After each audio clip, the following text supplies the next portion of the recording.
Bonjour à tous, mais que va-t-il se passer ce vendredi 9 mai, qui est une date très importante, très grand défilé militaire à Moscou pour les 80 ans de la victoire, la fin de la Seconde Guerre mondiale, 29 chefs d'État et de gouvernement, 13 armées présentes et des menaces incroyables de Zelensky et de pays de l'Union européenne, y compris très proches de nous, vous allez voir. Mais que mijotent-ils? Au moment où Trump accélère vers la paix, veulent-ils faire un coup décisif, terrible, pour accélérer vers la guerre? Vous savez, quand des choses comme cela sont révélées, et c'est le but de cette vidéo, elles ont moins de chances de se produire. C'est une vidéo ici d'action concrète et de paix, donc merci de la faire circuler partout pour éviter cette infamie. Nous allons en parler très concrètement dans quelques instants. Merci donc de faire circuler cette vidéo. Vous pouvez aider à une meilleure circulation de la vidéo en vous abonnant à cette chaîne YouTube. C'est un petit clic gratuit sur le bouton s'abonner pour vous, c'est tout. Pensez à vous abonner.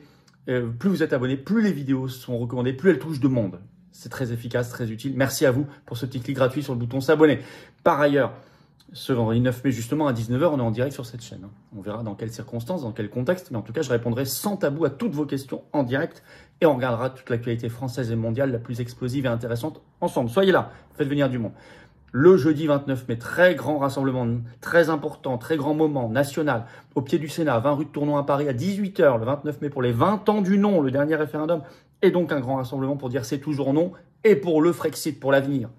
Venez, très nombreux, organisez-vous, ça va être un très grand moment. Avant cela, samedi 24 mai, je suis à Nantes l'après-midi en réunion publique, ouvert à tous, entrée gratuite, mais il faut vous inscrire par le lien sous la vidéo en description pour Nantes. Et le lendemain, dimanche 25 mai, je suis à Cannes l'après-midi, entrée gratuite aussi, mais inscrivez-vous pour Cannes également par le lien sous la vidéo en description. Ne tardez plus pour ces deux réunions publiques, c'est vraiment ouvert à tous, adhérents ou pas, mais inscrivez-vous. Et par ailleurs, il y a sous la vidéo en description le lien pour notre grande pétition nationale qui cartonne contre le crédit social et la reconnaissance faciale dans l'espace public en France. Ceux qui veulent faire, signer, relayer, c'est sous la vidéo en description. Bien sûr, vous le savez, je vous attends, patriotes. Vous le savez, on se bat ici, dans ce mouvement le plus grand souverainiste, le plus grand mouvement de résistance de France, très concrètement et dans le rassemblement, mais je ne peux pas le faire sans vous. Il faut venir. Vous pouvez adhérer ou réadhérer aux patriotes dès maintenant par le premier lien sous la vidéo en description. Vous êtes les bienvenus. Je ne me battrai pas seul et vous non plus. Ensemble, on gagne. Venez maintenant. Retardez pas. Ne remettez pas à demain. Vous pouvez également faire un don au mouvement par le deuxième lien sous la vidéo en description. Notre mouvement est indépendant. Il n'a pas de financement public. 0 €, 0 centimes, ni d'aide des banques. Mais il fait. Aidez-nous à faire. Toute adhésion, réadhésion, don en plus, fait baisser vos impôts puisqu'elle est défiscalisée aux 2 tiers pour vous. Faites pas ce cadeau au fisc, à Bayrou, à Macron, vraiment pas. Et les liens pour le faire, adhérer, réadhérer ou faire un don au mouvement sont bien sûr aussi sur le site les-patriotes.fr. Vraiment, énorme bienvenue aux nouveaux adhérents patriotes. Bravo aux réadhérents et aux donateurs. Allez, 9 mai, que mijotent les faucons? Les menaces délirantes de Zelensky. BFM TV en parle ce 3 mai, puis il a réitéré le 6 mai. Vous allez voir, alors, le 3 mai, célébration, je cite, du 9 mai en Russie, ce qui est une date très importante en Russie. Nous, c'est plus le 8 mai, c'est le 9 mai. Zelensky met en garde Moscou. Zelensky met en garde Moscou, qui dénonce une menace directe. Je vais vous lire exactement ce qui se passe. Je cite BFM, entre l'Ukraine et la Russie, la tension ne retombe pas. Ce 3 mai, le président ukrainien Volodymyr Zelensky a indiqué que Kiev ne pourrait pas garantir la sécurité des dirigeants internationaux qui seront présents à Moscou le 9 mai lors des célébrations des 80 ans de la victoire contre l'Allemagne nazie. On ne sait pas ce que la Russie fera à cette date. Elle pourrait prendre différentes mesures comme des incendies, des explosions et ensuite nous accuser, a-t-il avancé, alors que les dirigeants d'une vingtaine de pays, en fait plus, doivent se tenir aux côtés du président russe Vladimir Poutine le 9 mai. Avec cet ajout même, personne, dit Zelensky, n'aidera Poutine à jouer à ce genre de jeu pour donner une douce atmosphère à sa sortie d'isolement le 9 mai et mettre à l'aise et en sécurité les dirigeants, les amis et les partenaires de Poutine qui viendront sur la place rouge pour une raison ou pour une autre, a-t-il ajouté. Donc c'est une menace concrète en disant attention, s'il se passe quelque chose, ceci dit, ce sera peut-être en fait russe. Donc il menace d'un faux drapeau en fait. Ça pourrait être... pas moi, mais russe, mais on dira que c'est moi. Bon, c'est très compliqué, n'empêche que c'est lui qui en parle. Il parle même très concrètement d'explosion, etc. Alors que seront présents 29 dirigeants, chefs d'État et de gouvernement qui sont attendus, dont les présidents de Chine, du Brésil, Arménie, Venezuela, Cuba, mais aussi Serbie, Slovaquie, un pays de l'Union européenne avec Fico, Et puis, il y aura un défilé avec 13 formations militaires de 13 pays différents, dont la Chine. Enfin bon, donc on n'est pas dans quelque chose Là, il y aura plusieurs milliards de personnes représentées quand même. Hein. On n'est pas dans quelque chose qui n'est rien. Alors d'ailleurs, la Russie y a vu immédiatement une menace directe. C'est ce qu'a dit la porte-parole du Kremlin, Maria Zakharova, sur Telegram. Je vous cite.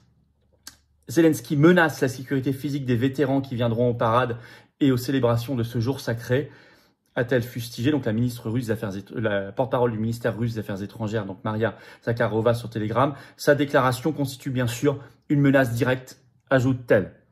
Et réaction encore plus ferme et claire de Dimitri Medvedev, le vice-président du Conseil de sécurité russe, sur Telegram le 3 mai, je cite, « Zelensky comprend que si une véritable provocation se produit le jour de la victoire, personne ne pourra garantir que Kiev restera jusqu'au 10 mai, existera encore le 10 mai. » Vous avez compris ce que ça veut dire.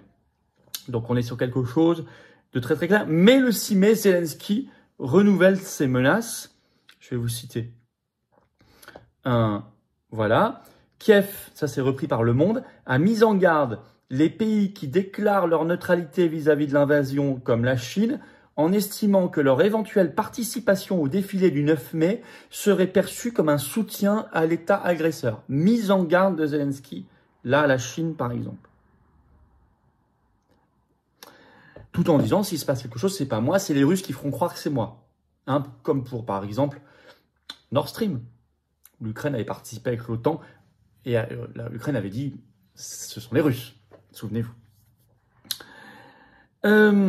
Ou l'assassinat aussi de la fille de Lougin, c'était pareil, même phénomène. Alors, et au même moment, comme par hasard, Zelensky annonce qu'il ne croit pas à la trêve qui doit commencer ce 8 mai, que propose la Russie. Le Monde rapporte cela ce 4 mai. Le titre, Zelensky ne croit pas que la Russie respectera le cessez-le-feu de 3 jours. Je vous cite. Extrait. Le président ukrainien a déclaré qu'il ne croyait pas que la Russie respecterait la trêve de 3 jours proposée par son homologue russe, Vladimir Poutine, à l'occasion du 80e anniversaire de la victoire sur l'Allemagne nazie. Ce n'est pas le premier défi, ni les premières promesses faites par la Russie de cesser le feu. Nous savons à qui nous avons affaire, nous ne les croyons pas, a déclaré Zelensky lors d'une conférence de presse conjointe avec le président tchèque Petr Pavel à Prague. Donc il était à côté d'un faucon européiste. Parce que justement, il y a des propos qui sombrent dans la folie là. Et des pays qui sombrent vraiment dans la dinguerie. La Belgique, la toute proche Belgique, rapporté par RTL.be ce 3 mai, le titre « La menace s'accroît, : le chef de la défense, donc belge, veut que le gouvernement belge décrète la situation de crise. » Ce chef de la défense s'appelle Frédéric Vanzina. Il a donné une interview au quotidien Het Laatste Nieuws, donc les dernières nouvelles, j'imagine, en flamand. Et voilà ce qu'il déclare. La menace s'accroît. C'est soit la guerre, soit la paix, dit-il. Aujourd'hui, nous nous trouvons quelque part entre les deux dans un état hybride. Il demande cet état de crise qui est l'équivalent d'un état d'urgence chez nous à cause de la situation ukraino-russe. Et il ajoute, ce serait bien que le gouvernement fédéral belge définisse cette crise. Ainsi, nous pourrions prendre une série de mesures que nous ne pouvons pas prendre en temps de paix. Ça sent les bonnes vieilles mesures liberticides contre notamment la liberté d'expression, de mouvement, etc. Et il ajoute, ça permettrait aussi d'acheter des armes plus rapidement. Alors il ajoute, il travaille en ce moment à une proposition en ce sens à l'attention du ministre belge de la Défense, Theo Franken. Donc, et là on parle, si vous voulez, on parle pas d'un pays très éloigné, on parle de la Belgique. Donc, à suivre, attention à toutes les provocations pour cette journée du 9 mai, qui est très importante. En plus, là, on parle des 80 ans, donc elle a un relief très particulier cette année.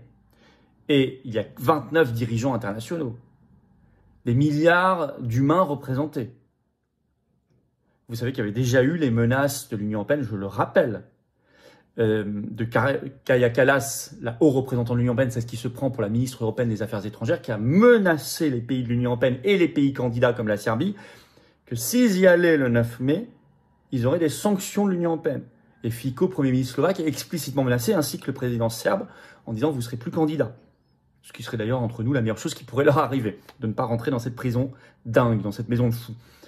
Mais c'est pour montrer que le niveau de menace, il vient, on parle de la Belgique, on parle de toute l'Union européenne, en fait, avec Kaja Kallas, propos que je vous rappelle, qui date de la semaine dernière.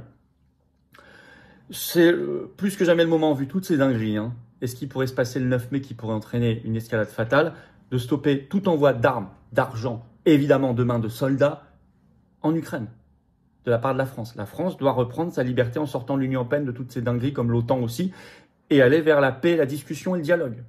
Vu ce qu'on voit là, c'est plus qu'urgent. La France libre, c'est la paix. Le Frexit, c'est la paix. L'Union européenne et le soutien à Zelensky, c'est la guerre totale, voire la troisième guerre mondiale. Je crois que c'est clair là. Espérons qu'il ne se passe pas ce qui doit se produire le 9 mai.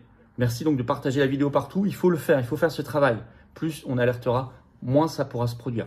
Merci de partager la vidéo, d'aider à une meilleure propagation en vous abonnant à cette chaîne YouTube par un petit clic gratuit sur s'abonner. Ça aidera énormément. C'est en dessous là, hop, il faut cliquer sur s'abonner. Par ailleurs, ce vendredi 9 mai à 19h, bah oui, on est en direct sur cette chaîne. Soyez là. Vous avez noté nos deux grands meetings, le 24 mai à Nantes et le 25 mai à Cannes, l'après-midi. Les deux liens d'inscription pour Nantes et Cannes sont sous la vidéo en description, ainsi que la pétition très importante contre la reconnaissance faciale et le crédit social en France, signée et relayée. Et le 29 mai, 18h, rendez-vous, jeudi 29 mai, pour les 20 ans du non, rassemblement énorme pour le Frexit au pied du Sénat, 20 rue de Tournon à Paris. Soyez là, organisez-vous. Je vous attends, patriotes. J'ai besoin de vous. Soyez là. Venez dans le combat pour la paix, la France libre, le Frexit, l'avenir, l'espérance, la jeunesse, toutes les générations qui viennent. Toutes les générations présentes et à venir. C'est ça les patriotes, le plus grand mouvement souverainiste et de résistance de France. Cette carte orange d'adhérents, elle est à vous. Il faut venir maintenant. J'ai besoin de vous. C'est ensemble, c'est dans le collectif qu'on y arrivera. Et l'action concrète, c'est exactement la philosophie des patriotes. Peut-être que vous nous aimez bien, vous nous relayez, vous me relayez, vous partagez. Merci infiniment du fond du cœur. Mais peut-être pensez à venir en adhérant, réadhérant ou à aider le mouvement par un don. Mouvement indépendant qui n'a pas un euro de financement public, je le rappelle. 0 subvention publique. Or on fait beaucoup et on lâchera pas le morceau. Vous pouvez adhérer ou réadhérer aux Patriotes dès maintenant par le premier lien sous la vidéo en description. Ce lien est également en commentaire épinglé. Une petite fiche sur l'écran maintenant et dans quelques secondes, un lien sur l'écran. Facile. Faire un don au mouvement, c'est le deuxième lien sous la vidéo en description. Les liens sont également bien sûr sur le site les-patriotes.fr. Et tout ça fait baisser concrètement vos impôts puisqu'il y a 2 tiers de défiscalisation. Vous mettez 50 €, ça enlève 33 € de vos impôts. Profitez-en, faites pas ce cadeau au fisc. Vous mettez 3 000, ça enlève 2 000 € de vos impôts. Vous mettez 30, ça enlève 20. Vous avez compris, bravo aux donateurs, aux réadhérents. Bienvenue du fond du cœur aux nouveaux adhérents patriotes. Et vive la France.